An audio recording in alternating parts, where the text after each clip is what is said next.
beri nama pedang ini Naga Puspa.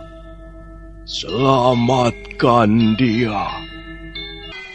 Jangan sampai jatuh ke tangan pendekar berwatak jahat.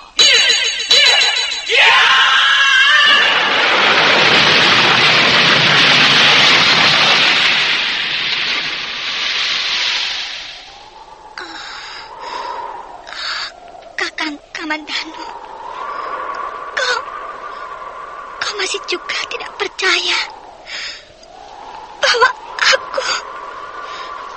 aku mencintaimu. Mesin, maafkan aku, Mesin. Mesin. Mesin!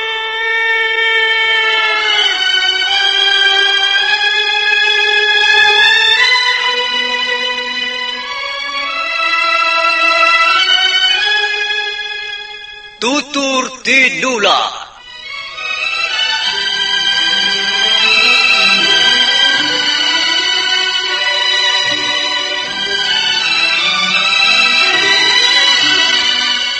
Sebuah sandiwara radio serial, produksi Sanggar Cerita dan Teater Sanggar Prativi. Sebuah kisah dengan latar belakang sejarah runtuhnya Singasari dan berdirinya Kerajaan Majapahit.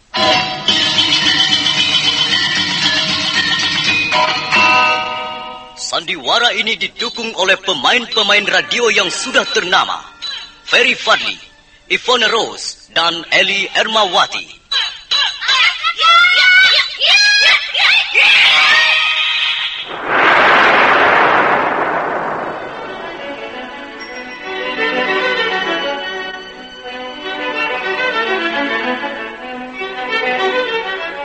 Naskah ditulis dan diolah oleh S. Tijab, hiasan musik dan sutradara C. Ispriyonoka. Kali ini mengetengahkan episode ke-14 dengan judul Keris Empu Gandring.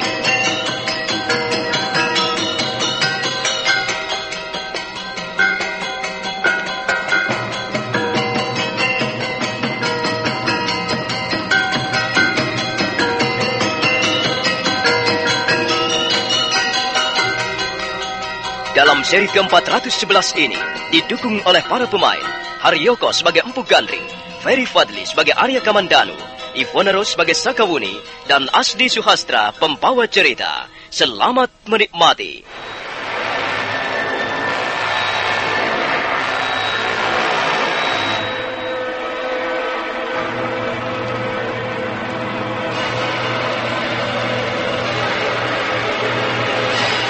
Pada malam yang ketujuh, kembali Arya Kamandanu bermimpi bertemu dengan Empu Gandring. Empu Gandring datang dan meminta kembali kerisnya. Empu Gandring kelihatan kesal karena Arya Kamandanu tidak bersedia mengembalikan senjata pusakanya. Kamandanu, kalau kau tidak mau mengembalikannya, maka aku akan merebutnya dari tanganmu.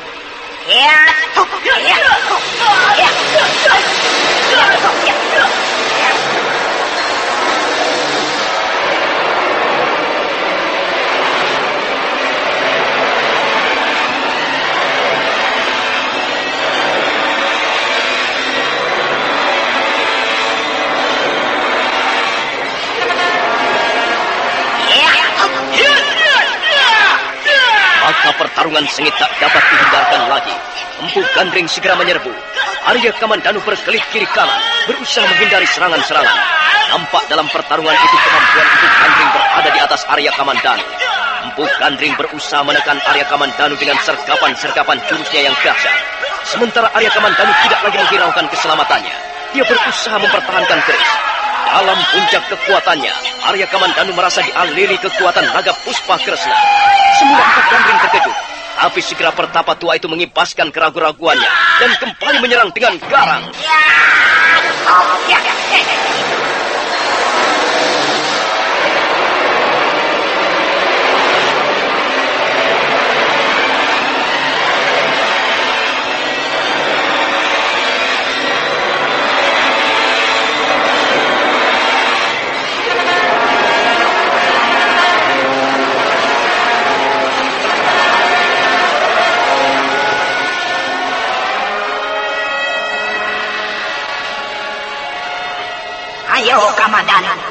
kau kembalikan atau tidak kerisku? Maaf, Bapak Gandring.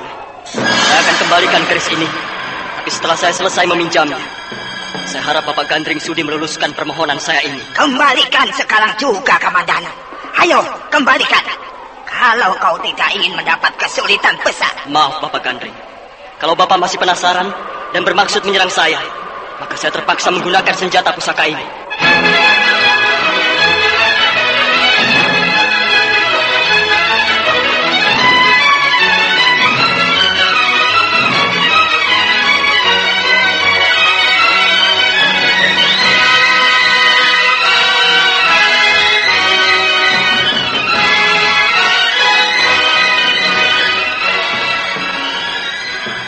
Secepat kilat Arya Kamandanu menarik keris Empu Gandring dari warangkanya. Cahaya kebiru-biruan memancar dari pamor keris. Kembali Empu Gandring mengibaskan jubahnya dan mundur beberapa langkah. Pertapa tua itu kelihatan tidak senang melihat Arya Kamandanu menggenggam keris pusakanya. Kau jangan main-main dengan senjata pusaka itu, Kamandanu. Ayo, cepat kembalikan. Tidak, Bapak Gandring. Bukan saya bermaksud ingin memiliki benda ini. Saya hanya ingin meminjamnya sebentar. Setelah nanti saya merampungkan tugas-tugas saya, setelah saya berhasil merebut pedang naga puspa, saya pasti akan mengembalikannya kepada Bapak. Kau memang keras kepala. Baik, jangan nanti kau menyesal.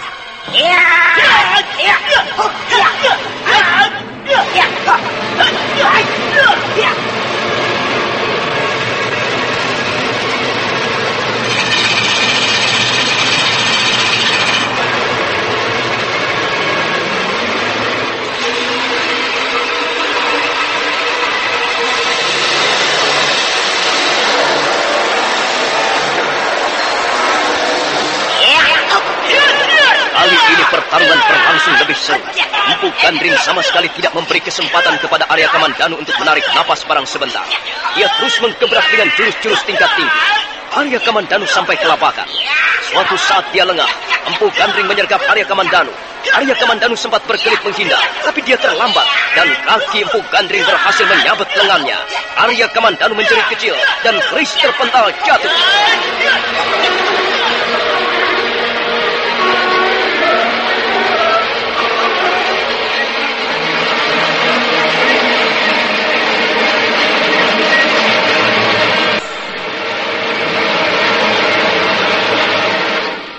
Ketika kembali mengangkat wajahnya, Arya Kamandanu sudah tidak melihat Empu Gandring lagi. Pertapa tua itu seketika melenyapkan diri dan tubuhnya bergulung-gulung di balik kabut. Sementara mata Arya Kamandanu melihat sebuah cahaya berwarna biru meluncur dengan deras.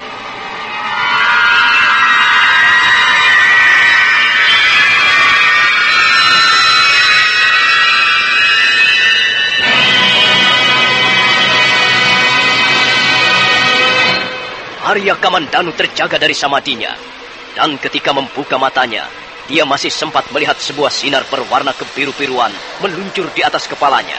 Sinar itu terbang dengan indahnya, bagaikan bintang alihan atau bintang beralih, hingga Arya Kamandanu terpesona beberapa saat lamanya.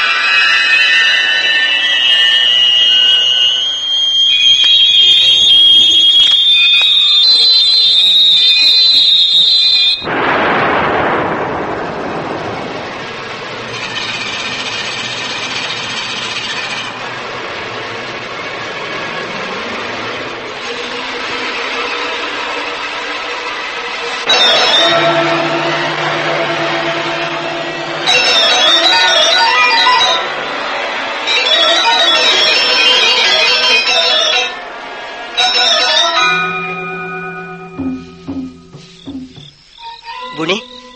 Sakawuni? Ada apa, Kamandanu? Kau mengganggu tidurku saja. Aku baru saja terlelap. Aku memperoleh sesuatu, Buni. Aku memperoleh sesuatu. Apa? Apa yang kau peroleh? Aku melihat keanehan-keanehan dalam semadiku. Aku sendiri tidak begitu sadar ketika mengalaminya. Apakah kau sudah menerima petunjuk-petunjuk? Kau sudah memperoleh fisik? Arya Kamandanu kemudian menceritakan pengalamannya di dalam persamadi. Tentang pertemuannya dengan Empu Gandring. Tentang pertarungannya dengan pertapa tua itu, dan tentang sebuah sinar yang berwarna kebiru-biruan terbang di atas kepalanya, dan kemudian jatuh di atas lereng bukit. Apakah kau tidak sedang bermimpi, Kamandanu? Tidak, Buni. Aku yakin aku tidak bermimpi. Aku setengah sadar ketika mengalaminya. Memang kesadaranku tidak penuh, tapi aku masih sadar. Aku benar-benar melihat cahaya itu terbang ke sana, ke sebuah lereng bukit. Tapi aku tidak melihat apa-apa. Lereng bukit itu hanya nampak bayangan-bayangan pohon yang diliputi kabut. Aku tidak melihat sinar. Sinar itu hanya sekejap melintas di atas kepalaku, Wuni. Peristiwa itu berlangsung tidak lama. Hanya sekejap 2 kejap mata. Ah, jangan-jangan kau belum sadar benar ketika melihatnya, Kamandanu. Kau masih setengah tidur. Aku tidak tidur, Wuni. Aku benar-benar sadar. Sungguh-sungguh sadar. Oh, bagaimana aku harus menceritakannya kepadamu? Oh, lihat, Wuni, lihat. Apa, Kamandanu? Kau melihat apa? Aku tidak melihat sesuatu pun. Hanya kesunyian yang berada di sekitar kita ini. Hanya kabut dan bayangan-bayangan pohon yang kulihat.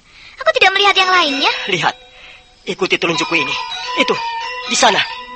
Aku melihat seberkas sinar memancar dari balik pohon-pohon. Ah, sinar? Kau melihat sinar? Ah, aneh sekali. Aku tidak melihat apa-apa. Ayo, Wuni, ayo cepat. Aku ingin melihatnya lebih dekat. Ayo. Ayo kemana? Kita nanti bisa tersesat jalan. Ayo kita pergi ke lereng bukit itu. Mumpung sinar itu masih ada. Ayo cepat, Wuni.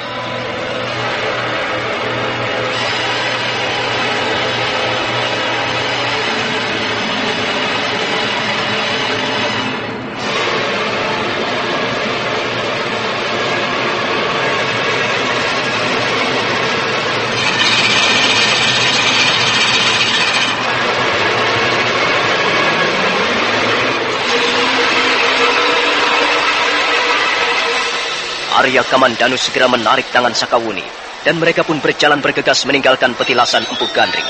Mereka meluncur turun, kemudian menanjak ke sebuah lereng bukit. Mana, Kamandanu?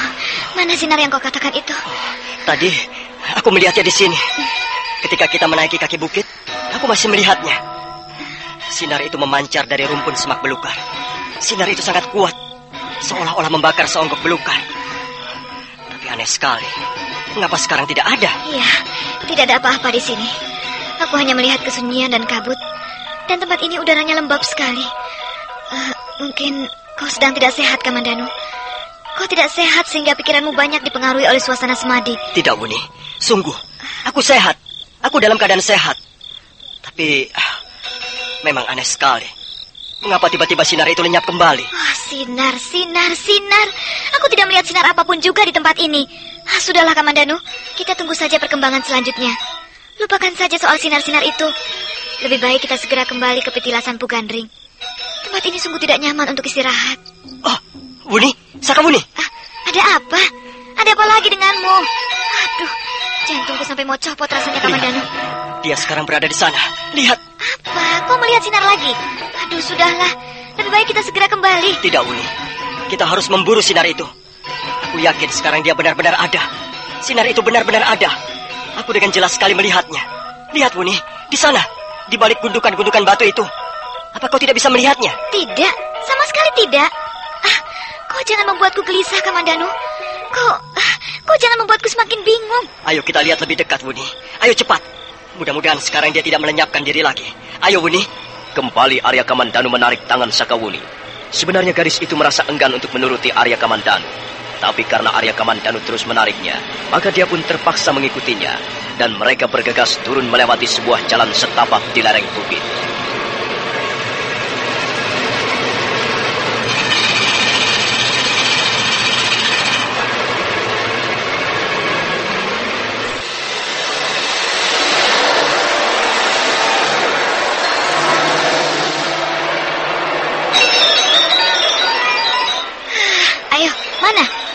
Sinar yang kau katakan itu? Aku tidak tahu harus berkata apa sekarang padamu, Wuni. Memang kenyataannya sinar itu sudah lenyap kembali. Sudahlah, Kamandanu. Tenangkan hatimu. Sabarlah. Kita tidak sedang berburu sinar atau cahaya. Kita datang ke desa Katang Lumbang ini untuk memperoleh petunjuk, untuk memperoleh wisik, bukan mengejar-ngejar sinar. Aku masih penasaran, Wuni. Sinar itu telah membuatku penasaran. Tadi aku benar-benar melihatnya. Dengar, Kamandanu. Kau hanya mengalami tipuan mata. Buktinya aku tidak melihat apa-apa. Iya. Mungkin kau benar. Aku memang tidak dapat membuktikannya. Baiklah. Kalau begitu marilah kita kembali. Lupakan saja soal sinar itu. Barangkali sinar itu memang tidak pernah ada. Ayo, Wuni. Ayo kita kembali ke petilasan Pugandring. Tak ada apa-apa di tempat ini. Aku telah tertipu. Maafkan aku, Wuni. Mengapa harus minta maaf padaku? Aku telah membuatmu susah. Aku tidak merasa susah. Kau jangan mengada-ngada, Kamandanu. Kita sama-sama sedang menjalankan tugas negara. Karena itu kita harus saling tolong-menolong. Aku rela mengerjakan semua ini karena kau adalah teman baikku. Tapi tentu saja aku tidak ingin kau membawaku bermimpi jauh. Apa lagi? Sinar lagi? Kamandanu. Apakah ini benar-benar tipuan mata? Apakah yang kulihat ini bukan barang yang nyata? Apa itu?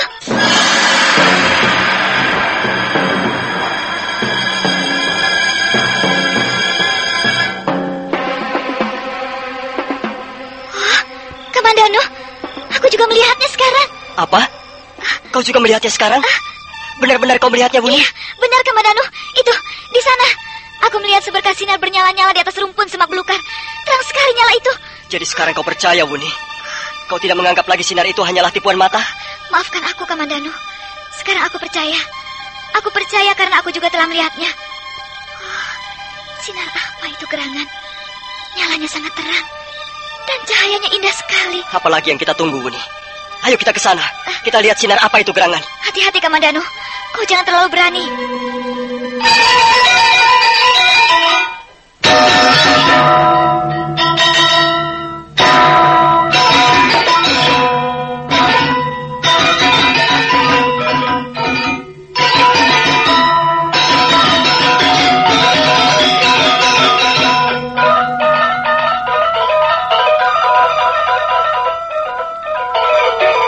Kamandanu dan Sakawuni kemudian melangkah perlahan-lahan meninggalkan gundukan-gundukan batu.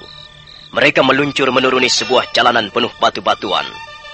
Malam tidak terlalu gelap karena ada sepotong bulan di atas langit. Mereka terus berjalan di antara bayangan-bayangan pohon. Dan semakin lama mereka semakin mendekati letak sinar yang seolah-olah membakar rumpun semak belukar. Aneh sekali. Kita kembali lagi ke petilasan Pugandring. Benar, Wuni. Sepertinya sinar itu memancar dari batu petilasan Pugandring. Ayo, Kamandanu. Ayo kita melangkah lebih dekat. Mereka kembali melangkah. Sekarang mereka mulai naik ke atas tebing di mana terdapat batu petilasan Empu Gandring. Sakawuni kelihatan ragu-ragu. Beberapa kali Arya Kamandanu terpaksa menarik tangan gadis itu.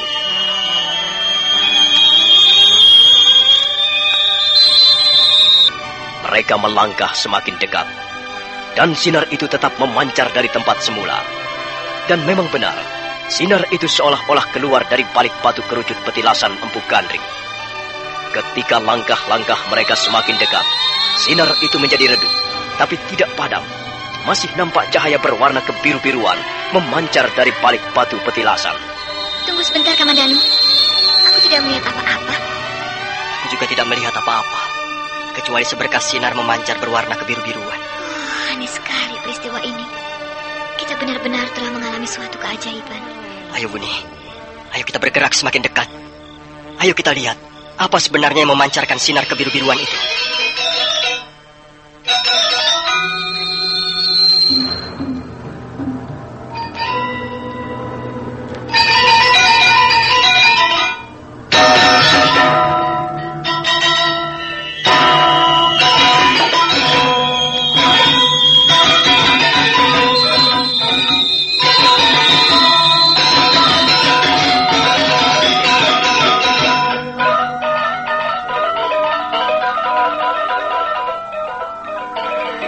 Kembali Arya Kamandanu menarik tangan Sakawuni, dan mereka pun kembali melangkah perlahan-lahan ke arah batu petilasan Empu Gandring. Arya Kamandanu merasa lega karena sinar itu tidak lenyap. Namun begitu, dalam hatinya masih dipenuhi tanda tanya. Sinar apakah gerangan itu?